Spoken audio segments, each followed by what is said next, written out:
Bien-aimés dans le Seigneur, en ce mercredi de la semaine sainte, nous sentons dans l'Évangile que quelque chose se prépare. Et Jésus désigne son traître, c'est-à-dire Judas. Et après cela, Jésus va poser une action merveilleuse qui traverse le temps et l'histoire, l'institution de l'Eucharistie, avec cet ordre: vous ferez cela en mémoire de moi. Oui, c'est normalement le jeudi saint que l'Église commémore l'institution de l'Eucharistie.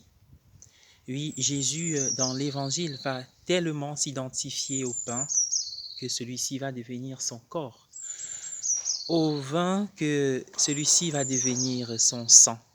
Et l'Évangile de Matthieu, cette péricope finit par ces paroles: ils se mirent à chanter des hymnes et à louer le Seigneur, puis il alla au jardin des Oliviers. Oui, c'est la joie. Pas une joie parce que le Seigneur minimise ce qui va se passer. Il ne minimise point la terreur qui arrive. Il ne minimise point la gravité de ce qui aura lieu, c'est-à-dire le don de sa propre vie. Mais il est habité par la joie et le bonheur d'entrer dans la vraie vie. C'est un état qui devrait nous caractériser face à la réalité de la mort, car la mort n'est pas la fin, mais plutôt l'amour. Car nous ne mourrons pas, nous entrons dans la vie, une vie qui n'a pas de fin. C'est une idée qui doit nous accompagner quand nous pensons à ceux qui nous ont quittés et qui ont cru, qui sont morts dans la foi, car le Seigneur l'a dit comme à Marthe et à Marie: celui qui croit en moi ne meurt pas. Mais à côté de cette joie, n'oublions pas la trahison de Judas, car celui-ci n'arrive pas à se dissimuler ni à dissimuler son mal.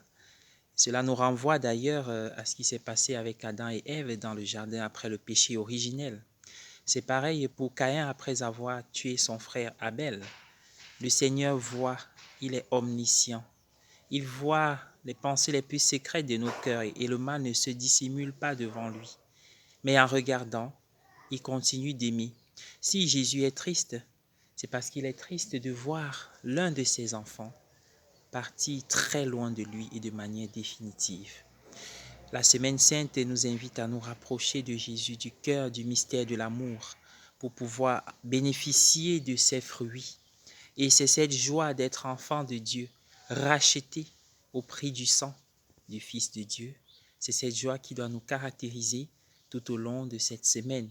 Conscience de l'horreur du péché, mais aussi de la profondeur de l'amour de Dieu, incarné dans l'Eucharistie, qui est le signe des vivants. Bonne journée à tous et que le Seigneur vous bénisse.